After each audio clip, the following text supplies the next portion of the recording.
ہم نے جو تعلیم پائی ہے کتاب و حکمت کی نہیں پائی ہے.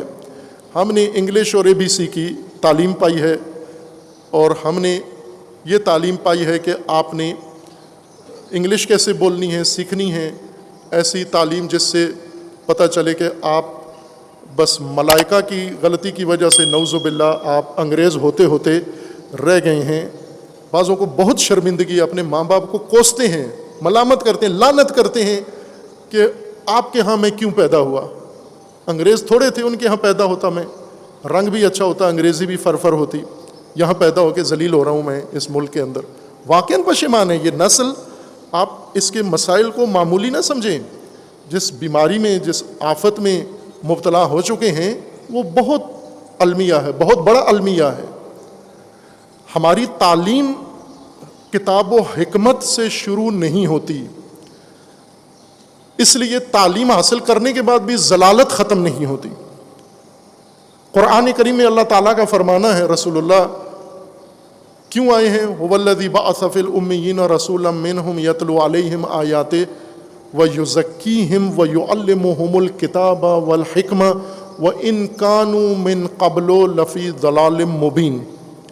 تم پہلے کھلی گمراہی کے اندر تھے، پھر یہ نبی آئے، انہوں نے آ کر 3 کام کیے: تلاوت آیات کی، تزکیہ کیا، اور تعلیم کتاب و حکمت دی، جس کے نتیجے میں تم ضلالت مبین سے نکلے. اب تم نے نبی کی تعلیم، نبی کا تزکیہ، نبی کا طریقہ تربیت کا ہی ترک کر دیا، اور تم نے لارڈ میکالے سے لیا، انگریزوں سے لیا، سر سید احمد خان نے آپ کو دیا. یہ بات آپ ذہن میں رکھیں کہ 2 کام انگریزوں نے یہاں پر باقاعدہ سرکاری بجٹ سے کروائے ہیں. ایک غلام احمد، مرزا غلام احمد قادیانی سے مذہب بنوایا، اور ایک سر سید احمد خان سے نظام تعلیم بنوایا مسلمانوں کے لیے. یہ دونوں کام ایک ہی انویسٹر نے کیے ہیں اور ایک ہی مقصد کے لیے کیے ہیں. اب ایک کے خلاف تو روزانہ کنونشن ہوتے ہیں، ختم نبوت زندہ باد، قادیانی مرد آباد، لیکن دوسرے کے بارے میں کچھ بھی نہیں، بولتے ہی نہیں ہیں، جیسے اس کا اس سے کوئی تعلق ہی نہیں ہے. یہ تو دونوں ایک ہی چیز تھیں. آپ ختم نبوت والے مسئلے کو پکڑ لیا ہے، باقی جو امت کی بربادی کا ذریعہ بنا ہے اس کو آپ نے چھیڑا ہی نہیں ہے. تعلیم کتاب و حکمت ضلالت ختم ہوتی ہے. آپ اپنی تعلیم یافتہ طبقہ دیکھ لیں، کتنی ضلالت ان میں ختم ہوئی ہے پاکستان کے پڑھے لکھے لوگوں کے اندر. چونکہ تعلیمی نصاب میں کتاب و حکمت شامل نہیں ہے. کتاب ہم سمجھتے ہیں کتاب کا مطلب یعنی قرآن، اور قرآن سے مراد ناظرہ، اور ناظرہ سے آگے حفظ، اور حفظ کے بعد تجوید. اگر یہ قرآن پڑھ لیں تو ضلالت ختم ہو جاتی ہے. خوب اگر ختم ہوتی تو مدرسوں میں ختم ہو گئی ہوتی، مولویوں مفتیوں میں ختم ہو گئی ہوتی، حافظوں کے اندر ختم ہو گئی ہوتی یہ ضلالت.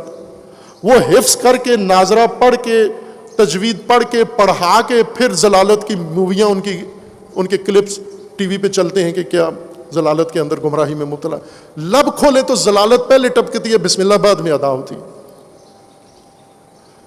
کتاب ہم نے ایک بات شروع کی، تفسیر کی، اور جن کے پاس ہے فرصت وہ تفسیر آ رہی ہے میڈیا کے اوپر، تفسیر قرآن شروع سے، وہاں پر عرض کیا ہے، کتاب کا معنی کیا ہے. کتاب کو کتاب کس وجہ سے کہا جاتا ہے کہ عربی لغت میں کتاب کا اصل معنی کیا ہے.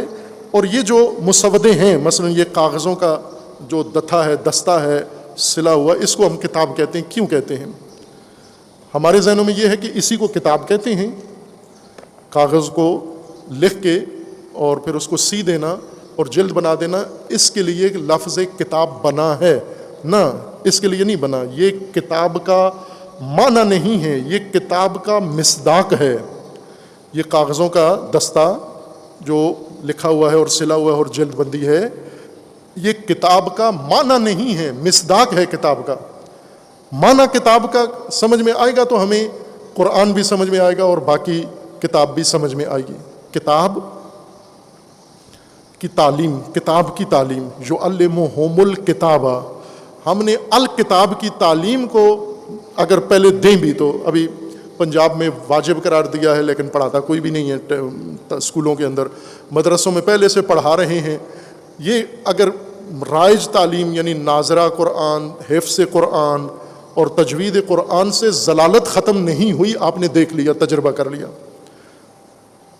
ضلالت ختم ہوتی ہے الکتاب کی تعلیم سے، یعلمہم الکتاب، الکتاب کی تعلیم سے ختم ہو جاتی ہے۔ جس طرح علامہ اقبال رحمۃ اللہ علیہ متوجہ ہو گئے، کہاں سے ہوا یہ شخص، یہ بہت بڑا ایک معمہ ہے، کسی مدرسے میں نہیں پڑھا، کسی حوزے میں نہیں پڑھا، ساری عمر مغربی علوم پڑھے، مغرب میں رہا، لیکن اللہ نے قرآن دل میں ڈال دیا۔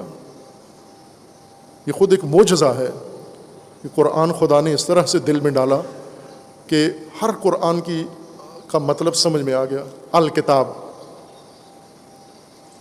لوح بھی تو، قلم بھی تو، تیرا وجود۔ الحمدللہ اقبال سے بھی کوئی آپ کو خاص، بقرہ عید کے بعد تو اور ہی اقبال کہاں یاد آئے گا، ابھی تو چربی اتنی ذہن میں موجود ہے۔ تیرا وجود الکتاب۔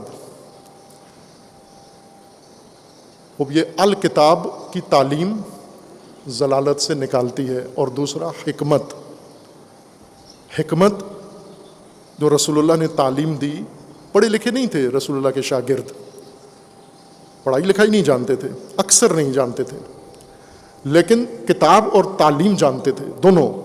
کتاب کی بھی تعلیم رسول اللہ نے دے دی اور حکمت کی بھی تعلیم دے دی۔ آج امت رسول اللہ کو ہر قسم کی تعلیم ہے، ان کے پاس کتاب اور حکمت کی تعلیم نہیں ہے۔ وہ پڑھے لکھے نہیں تھے لیکن ضلالت سے نکل گئے، یہ پڑھ لکھ کے ضلالت کے اندر ڈوبے ہوئے ہیں۔ دنیاوی ڈگریاں ختم ہو گئی ہیں اتنی آج مسلمانوں نے حاصل کر لی ہیں، لیکن ضلالت میں ایک قدم باہر نہیں آئے، چونکہ کتاب و حکمت وہ نصاب تعلیم کا انہیں نہیں پڑھایا گیا۔ یہ حکمت اللہ تعالیٰ دل میں ڈالتا ہے، دل بنایا ہے اللہ تعالیٰ نے حکمت کی۔ وَلَهُ مَوَادٌ مِّنَ الْحِکْمَةِ، حکمت کے لیے دل ہے۔ وَأَزْدَادٌ مِّن خِلَافِهَا، اور حکمت کے مخالف صفات، حکمت کے اپوزٹ صفات بھی دل میں ہیں۔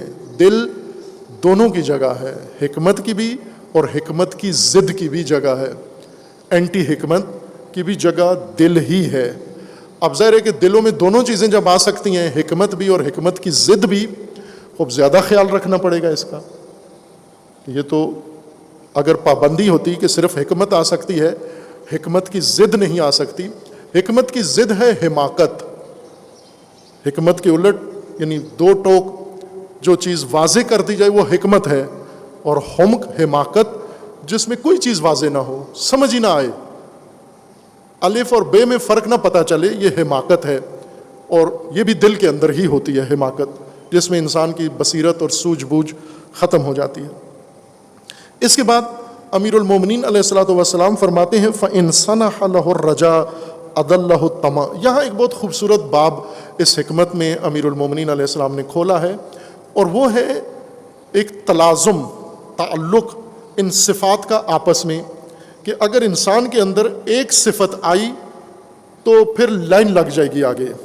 یہ ایک صفت اکیلی نہیں آئے گی، اس کا پورا خاندان ہے، اس کی اولاد ہے، آل ہے اس کی، وہ آل ساری وجود کے اندر آ جائے گی۔ جس طرح بیماریوں میں ہے، جراثیم ہے، اگر ایک جرثومہ اندر آ گیا تو یہ اکیلا نہیں آئے گا، اپنی آل بھی ساتھ لے کر آپ کے وجود میں آئے گا اور نکلے گا نہیں، تباہ کر کے جائے گا۔ اسی طرح انسان کے دل میں داخل ہونے والی کیفیات، حالات اور صفات، ان کے خاندان ہیں۔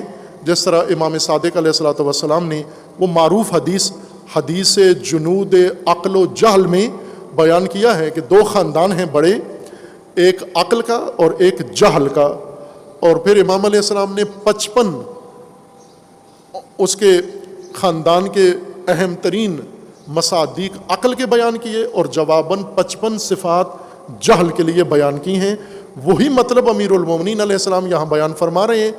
امام صادق علیہ الصلوۃ والسلام نے فقط شمار کیے ہیں یہ جنود، امیر المومنین ان کا آپس میں تعلق اور رشتہ داری بیان کر رہے ہیں کہ کس کا کس سے کیا رشتہ ہے، کون سی صفت کس کی نانی ہے، کس کی ماں ہے، کس کی دادی ہے، کس کی بیٹی ہے۔ یہ صفات ساری امیر المومنین خوبصورت رشتے صفات کے آپ کے سامنے کھول کے بیان کر رہے ہیں۔ جب یہ رشتے سمجھ میں آئیں گے پھر انسان بہت محتاط ہو جاتا ہے کہ اس خاندان کا کوئی ایک فرد بھی میرے دل میں آیا تو باقی کا راستہ نہیں روک سکتے ہم، باقی خود ہی جڑے ہوئے اس کے ساتھ آ جائیں گے۔ اس کے پیٹ میں باقی اولاد اس کی موجود ہوتی ہے جو انسان کے دل میں آ کے جنم لے لیتی ہے۔ لہٰذا فرماتے ہیں کہ انسان لہ الرجا اضلہ الطمع، جو ہی امید آتی ہے فوراً طمع انسان کے دل کے اندر پیدا ہو جاتی ہے۔